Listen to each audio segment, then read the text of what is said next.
If you understand why you felt anger hours after the argument ended, or resentment days after the yes that you regret saying, or realizing you felt hurt weeks after you've already gone cold and distanced yourself from someone, you're getting important emotional information too late. You felt that emotion for a reason, because something was significant to you in that moment that your emotion was communicating to you. It wanted to inform you that what that person said to you wasn't okay for you, or that you didn't really want to say yes, or that their comment really was hurtful. So when you get that clarity long after the moment has passed, you've already lost the opportunity to let that emotional information inform your response when it mattered the most. Once the choice has already been made, you already stayed quiet, you already pulled away, you already let the conversation end. Then later, you realize that you were tense the entire day because of that one moment you never addressed. Not only are you carrying that initial emotion around in the background until you realize why you felt it, but then on top of that,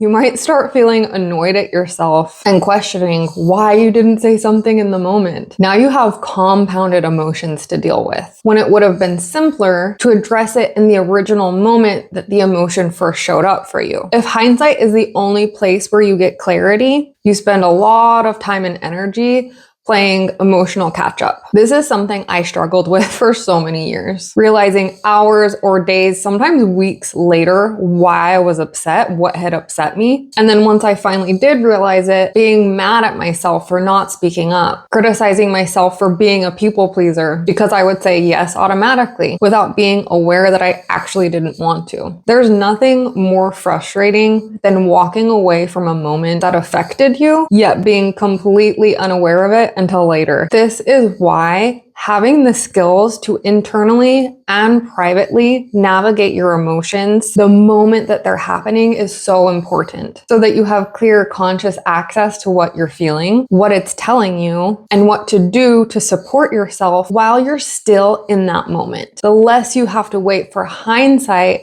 to inform you of what was happening to you. The coolest part is that when you have these skills, you don't need to be confrontational or send that angry text or cry in the meeting or announce every emotion. A lot of emotional navigation can happen quietly inside of you while life is still happening around you. So let's dive into the top 5 skills that you can develop to handle your emotions in real time. Skill number 1, real-time emotional awareness. The first skill to have is the ability to recognize and notice when something has shifted for you internally. To actually note as it happens, oh, that just brought something up for me. The reason this can be challenging is because we are so deeply conditioned to dismiss our own internal signals, especially in social situations. You don't want to rock the boat, be difficult or problematic. You probably want that person to like you and accept you. So these deeper human drivers are also at play in the background. So when that person makes a comment that doesn't land right with you, it can be really difficult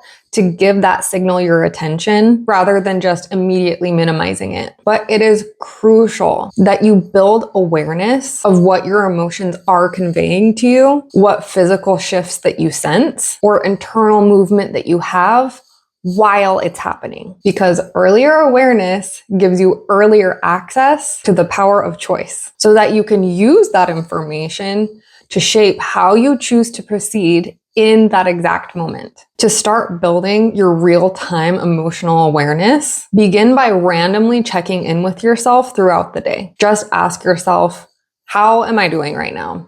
What am I feeling? It might be fine, tense, okay, annoyed. The answer is not the important part. What matters is building that connection between your conscious awareness and your internal state. I created this practice for myself several years ago because I used to spend a lot of time and energy frustrated at myself. Frustrated because of the fact that I only understood my emotions long after the initial upset had been triggered. So I decided that I needed to become more aware of what was going on inside of me so that I didn't have to keep being mad at myself for not addressing things in the moment. And this is something I still do when I sense that I'm on autopilot and a bit disconnected from my inner state. Doing this really helps you pause, slow down, and have a quick but honest moment with yourself. There are no right answers when you ask yourself how you're feeling. There's no need to name the emotion perfectly or analyze your response. Just mentally check in, answer yourself honestly, then move on with your day. This is going to shorten that gap between feeling the emotion and realizing what it was trying to signal to you. And if you're already wondering which of these skills that you personally need to strengthen most, I created a free emotional skill gap quiz to help you figure that out. I'll link it in the description below. Now onto skill number 2. Supporting yourself internally. The next emotional skill that you need to be able to navigate your emotions on the spot is knowing how to support yourself in those rocky moments. To not get swept up in the moment or the intensity of the emotion. To not just push through, spiral, escape, or immediately turn to something or someone outside of you to help you feel more grounded, but to actually stop and be with yourself in it, to feel the emotion without running away from it. Because it's not about calming down or stopping the emotion in its tracks. It's about anchoring yourself in the eye of the storm, centering yourself while you're feeling upset, feeling that emotion that you don't really want to be feeling. This is such a valuable skill because emotions are going to happen no matter what. Trying to stop feeling your feelings is a losing strategy. Believe me, I tried for so many years to feel less. I believed the only way that I could feel okay was just to not have emotions, but they always keep coming. Because we are humans and we are built to feel. So the ability to anchor yourself in the moment is an irreplaceable skill in your emotions toolbox. Your tiny practice to start building this skill is that whenever you feel an emotion, the shame, anger, frustration, grief, despair, disappointment, whatever the tough feeling is to take a breath, put your hand on your heart and think to yourself, I'm here with you feeling this. You are not alone in this emotion. This is by far the most soothing thing that you can think to yourself in the midst of a rocky moment. I've practiced this a lot over the last year, and it has transformed my relationship to my emotions in a deeper way than I ever thought was possible. It brings you instant comfort, companionship, and strength to see yourself through that moment. Skill number 3, validating the emotion. The next non-negotiable skill you need to navigate your emotions in the moment is giving your emotion the credibility it deserves. The conditioning we talked about before also comes into play here because oftentimes we're very quick to dismiss how we feel just because it doesn't make sense logically. We judge it as overreacting, being too sensitive, or label it as not important enough to be addressed. You might think to yourself, other people have it worse than me, so I shouldn't feel this way, that you should be stronger than this, and so forth. There are infinite ways to dismiss how you feel, but that's not going to help you get to the information that the emotion is trying to show you. The only way to access your emotional wisdom is to first validate how you feel by allowing yourself to feel what you feel without it needing to make sense. Be justified or confirmed by somebody else that yes, you do indeed have a right to feel how you feel. That's not to say that sometimes asking somebody if they think that how you feel is valid is wrong, but validating your emotion to yourself, for yourself, confirming its right to exist just for you is an essential skill that you need to access that wisdom. So your tiny practice for validating your emotions is simple. Whenever something comes up for you and you start hearing yourself thinking, this is silly, I shouldn't feel this way, etc., ignore those thoughts and tell yourself instead, it's okay for me to feel this. I'm allowed to feel this even if I don't understand it yet. Practice that on repeat and you will see how your emotional experience will get lighter and lighter as you go. Skill number 4, Get clear on what you need. The next skill to strengthen is the ability to get clear on the need your emotion is communicating to you. Your emotions show up to make you aware of something that you need to do, say, or shift as a result of what's going on around you. Your anger may be telling you to set a boundary. Your resentment might be telling you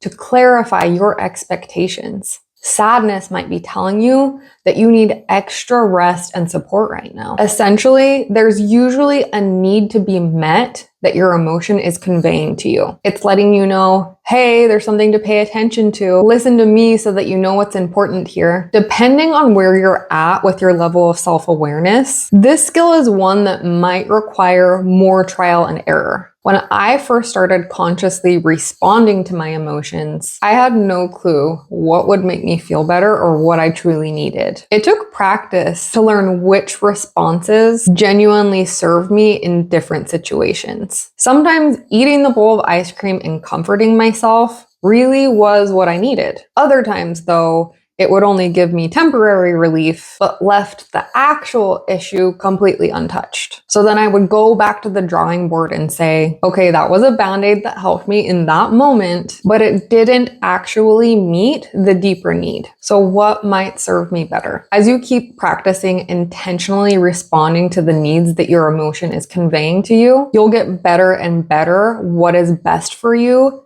given the context. And this is something only you can figure out for yourself. However, as you experiment with seeing what best meets what specific emotional need, not only do you get better at it, but you also increase your self-awareness as you go. So your tiny practice to build this skill is that once you've spent time actually feeling your emotion, ask yourself, what would make me feel the most resolved right now? What response would support me in the most constructive way possible? Skill number 5, following through on what you know. This is the ability to actually respond to what you have learned from your emotion, because emotions want us to move. It's even in the word emotion. Your emotions want to move things forward. So if you don't actually take action, then you're not going to get that complete emotional resolution, relief, or closure, because you can know exactly why you're hurt, what boundary was crossed, what you need, what conversation needs to happen, what decision would be best for you. But sometimes the hardest part